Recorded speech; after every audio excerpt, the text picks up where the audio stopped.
Pada penyampaian nota keuangan untuk APBN 2024 itu Presiden menganggarkan untuk item ketahanan pangan itu sebesar 108, sekian triliun ya.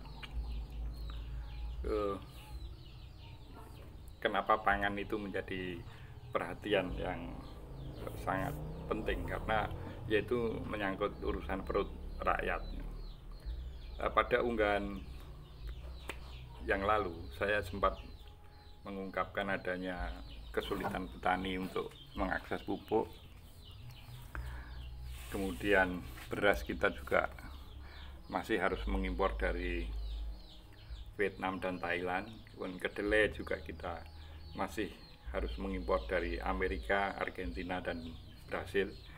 Susu pun juga kebutuhan kita baru tercukupi oleh produk dalam negeri itu baru 20%. Sisanya kita harus impor dari Amerika, kemudian dari India, dan seterusnya sampai ke Turki yang merupakan 10 negara penghasil susu terbesar di dunia. Terkait dengan pupuk yang ini menjadi fenomena umum bahwa petani kita kesulitan memperoleh pupuk dan harganya mahal. Sementara kalau apa yang disampaikan oleh Presiden di tahun 2023 itu kebutuhan pupuk kita itu sebesar 18,5 juta ton, sementara kemampuan memproduksi dalam negeri itu hanya 3,5 juta ton, sehingga sisanya pasti impor. Nah, terkait dengan impor pupuk ini ada beberapa negara yang penting bagi Indonesia sebagai sumber impor. Itu ada Kanada, satu negara yang jauh di sana. Kemudian ada Tiongkok, kemudian Mesir, Belarusia, negara Eropa Timur, kemudian ada Australia, Jerman, dan tetangga kita Vietnam.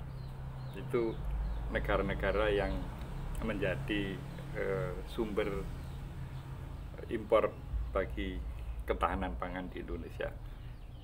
Ya, saya tidak berpretensi untuk menilai seberapa jauh keberhasilan kita memperkukuh ketahanan pangan, tetapi ini sebagai gambaran untuk Presiden yang akan datang itu bahwa mulai dari pupuk kita masih harus impor, beras juga rawan untuk selalu impor, kemudian delai juga masih impor, susu juga kita masih impor. Jadi sebagai Ketua Umum Partai Ba'asyir Konstitusi, tentu saya berharap bahwa Presiden yang akan datang itu menempatkan pangan itu sebagai skala prioritas untuk diselesaikan. Jadi ya, agar beras kita tidak lagi mengimpor, kedelai kita bisa menyediakan sendiri, susu juga kita tumbuhkan para peternak-peternak baru, sentra-sentra produksi susu yang baru, sehingga nutrisi otak kita juga, maksudnya generasi mendatang, kalau kita barangkali ya asal ada kopi mungkin sudah agak bisa berpikir begitu, tapi generasi mendatang jelas perlu asupan nutrisi yang sangat memadai.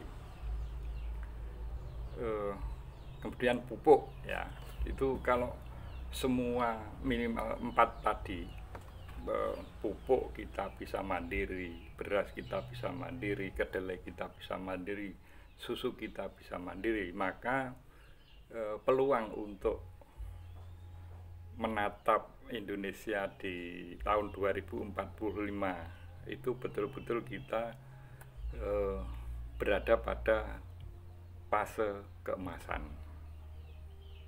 Salam konstitusi.